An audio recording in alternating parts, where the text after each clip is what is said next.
नमस्कार, मैं सुवर्णा। न्याय टीवी में आप सभी दर्शकों का स्वागत है। अब रुक करते हैं आज की स्पेशल खबरों की ओर। व्हाट्सएप की नई प्राइवेसी को लेकर मचे बवाल के बीच भारत सरकार ने इसे अस्वीकार्य बताते हुए कंपनी को इसे वापस लेने को कहा है। केंद्र सरकार ने व्हाट्सएप के सीईओ विल कैथार्ड को खत लिखकर कहा है कि सेवा गोपनीयता शर्तों में कोई भी एक तरफा बदलाव उचित और स्वीकार्य नहीं है। सरकार ने ये भी कहा कि व्हाट्सएप गोपनीयता नीति में प्रस्तावित बदलाव गंभीर चिंताएं पैदा करते हैं, उन्हें वापस लेना चाहिए।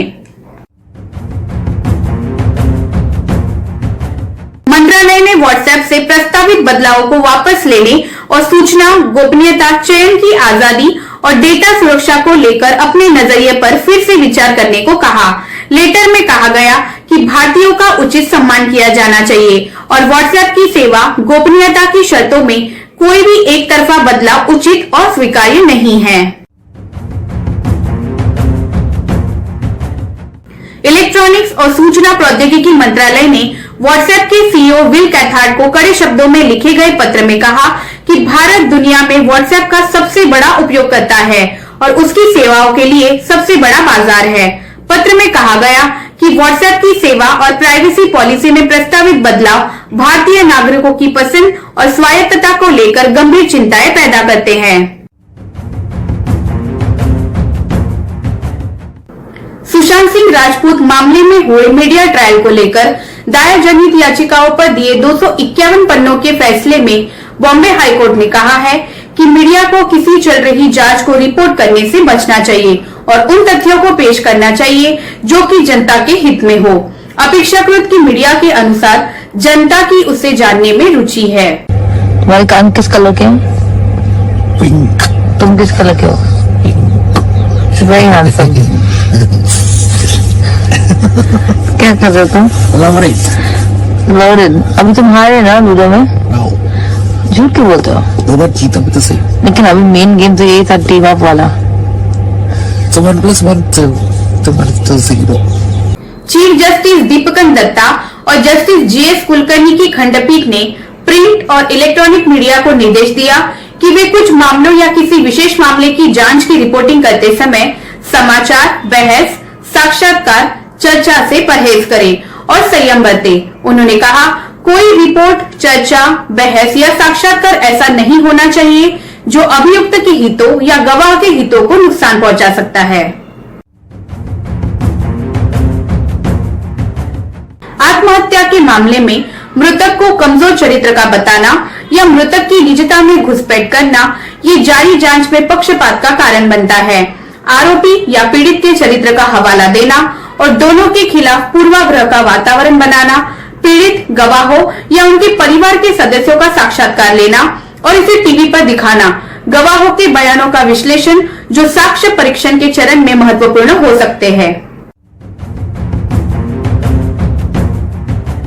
किसी आरोपी द्वारा पुलिस को दिए गए इकबालिया बयान को प्रकाशित करना और जनता को ये विश्वास दिलाने की कोशिश करना कि वही सबूत है जो न्यायालय के समक्ष स्वीकार्य है और न्यायालय द्वारा उस पर कार्यवाही न करने का कोई कारण नहीं है। किसी आरोपी की तस्वीरें छापना और जिससे उसकी पहचान आसान हो सके, उचित शोध के बिना अधकचरी जानकारी के आधार पर जांच एजेंसी की आलोचना करना, मामले के गुनों पर फैसला देना जिसमें अपराध या निर्दोषता का पूर्व निर्धारण करना, एक अभियुक्त या एक व्यक्ति के संबंध जिसकी अभी तक मामले में आवश्यकता नहीं है जैसा कि मामला हो सकता है। अपराध स्थल का पुनर्निर्माण करना और ये दिखाना कि अभियुक्त ने अपराध कैसे किया, जांच को पूरा करने के लिए उठाए जाने वाले कदमों सहित प्रस्तावित या भविष्य की कार्रवाई के प्रस्ताव का अनुमान लगाना, जांच एजेंसी द्वारा एकत्रित सामग्री से संवेदनशील और निजी जानकारी लीक करना। केबल टीवी नेटवर्क अधिनियम की धारा 5 और 6 के तहत निर्धारित प्रोग्राम कोड के प्रावधानों का उल्लंघन करने के लिए किसी भी तरीके की कार्रवाई करना और इस तरह अदालत की अवमानना को आमंत्रित करना, किसी भी व्यक्ति की चरित्र हत्या में लिप्त होना और उसकी प्रतिष्ठा का हनन करना। पीठ ने कहा कि उक्त दिशा निर्देश संपूर्ण नहीं है, सांकेतिक है। प्रिंट या इलेक्ट्रॉनिक मीडिया द्वारा की गई किसी भी रिपोर्ट का प्रोग्राम कोड पत्रकारिता के मानकों और नैतिकता और प्रसारण नियमों के अनुरूप होना चाहिए। इनका उल्लंघन होने पर प्रचलित नियामक तंत्र के तहत कार्रवाई की जा सकती है। कोर्ट ने कहा, गलती कर रहा मीडिया हाउस खुद को अवमानना की कार्रवाई का सामना करने के लिए उत्तरदायी बना सकता है। अर्थात न्यायालय की अवमानना अधिनियम की धारा के अर्थ के तहत आपराधिक अवमानना, जो कि जब शुरू की जाती है तो उस पर स्पष्ट रूप से योग्यता के आधार पर और कानून के अनुसार सक्षम न्यायालय द्वारा निर्णय लेना होगा। कोर्ट ने अपने फैसले सुशांत मामले में रिपब्लिक टीवी और टाइम्स नाउ की रिपोर्टों पर भी तीखी टिप्पणियां की और कहा कि इस तरह की रिपोर्ट प्रथम दृष्टया अवमानना है। कोर्ट ने बेलगाम मीडिया ट्रायल के कारण जांच में पैदा हुए पूर्वाग्रह के कुछ उदाहरण भी दिए। न्यायालय ने दिखाया कि कैसे ऐसी मीडिया रिपोर्टें अभियुक्तों, गवाहों, पुलिस आदि को कैसे प्रभावित कर सकती हैं। आरोपी पर प्रभाव उसे पहरे पर रखा जा सकता है। यदि किसी आरोपी को पुलिस द्वारा फंसाया नहीं जा रहा है तो इसका मतलब ये नहीं है कि जांचकर्ता ने उसकी ओर आंखें मूंदी है। एक पुलिस जांच का सार कुशल जांच और सामग्री और साक्ष्य का संग्रह है, जिससे संभावित अपराधियों को पूर्व चेतावनी प्राप्त ना हो सके। मीडिया द्वारा अनावश्यक हस्तक्षेप अभियुक्त की सबूत को नष्ट कर सकता है और फरार होकर गिरफ्तारी से बच सकता है। निर्दोष व्यक्ति पर प्रभाव।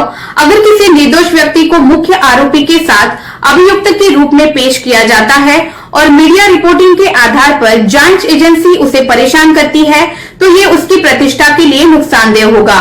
महत्वपूर्ण गवाह पर प्रभाव, उसे धमकी दी जा सकती है या उसे शारीरिक रूप से नुकसान पहुंचाया जा सकता है ताकि वो सबूत पेश ना करे।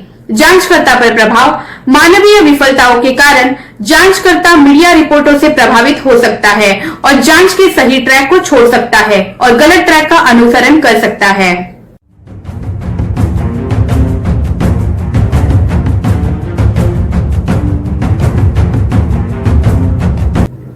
इस स्पेशल खबर में फिलहाल इतना ही। अन्य खबरों के लिए जुड़े रहिए न्याय टीवी के साथ। नमस्कार।